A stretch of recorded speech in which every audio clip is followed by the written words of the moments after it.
had fluorescent calcium in it so we can track the neuronal activity in your brain. There's a slight chance the calcium could harden and vitrify your frontal lobe. Anyway, don't stress yourself thinking about it. I'm serious. Visualizing the scenario while under stress actually triggers the reaction.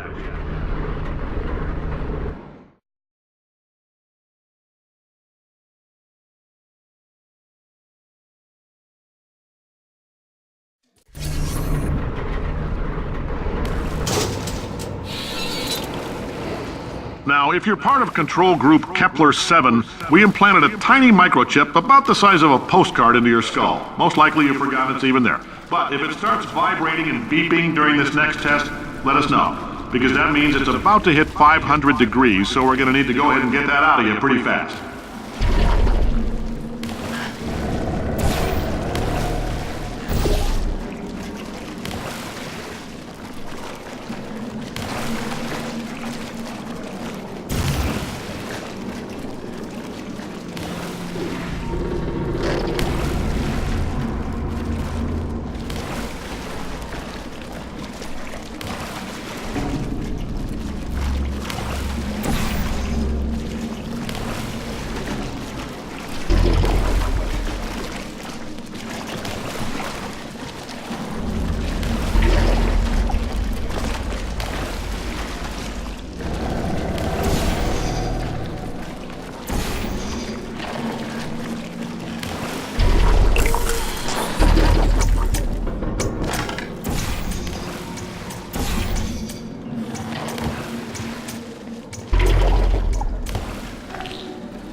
Telling them, keep your pants on.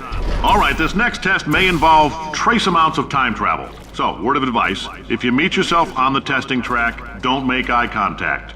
Lab boys tell me that'll wipe out time. Entirely. Forward and backward. So, do both of yourselves a favor and just let that handsome devil go about his business.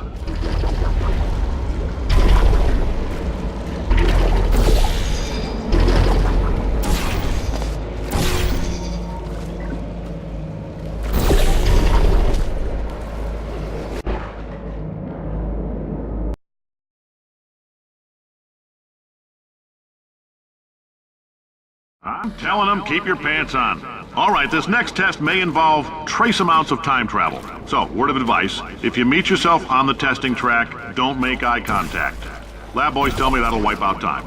Entirely. Forward and backward. So, do both of yourselves a favor and just let that handsome devil go about his business.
you're hearing this, it means you're taking a long time on the catwalks between tests.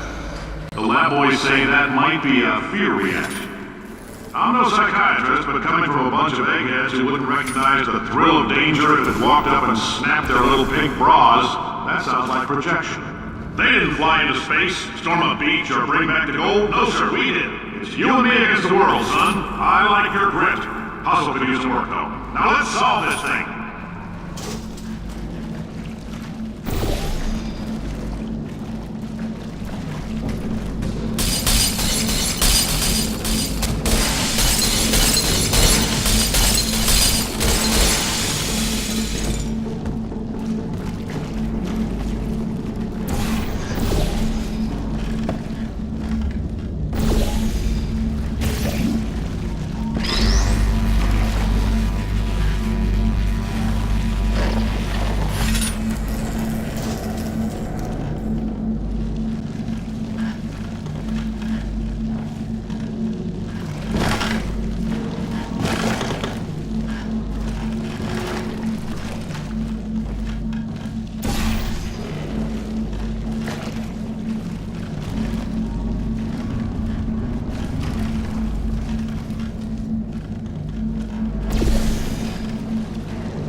Science isn't about why, it's about why not. Why is so much of our science dangerous?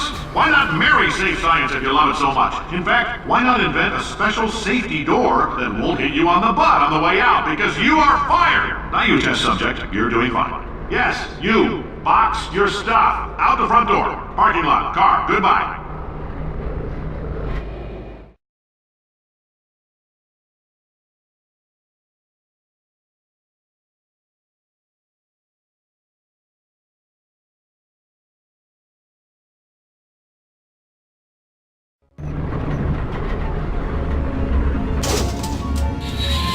Congratulations! The simple fact that you're standing here listening to me means you've made a glorious contribution to science.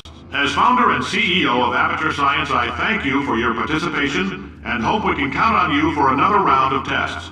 We're not going to release this stuff into the wild until it's good and damn ready, so as long as you keep yourself in top physical form, there'll always be a limo waiting for you. Say goodbye, Carolyn. Goodbye, Carolyn. She is a gem.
Greetings, friend. I'm Cave Johnson, CEO of Aperture Science.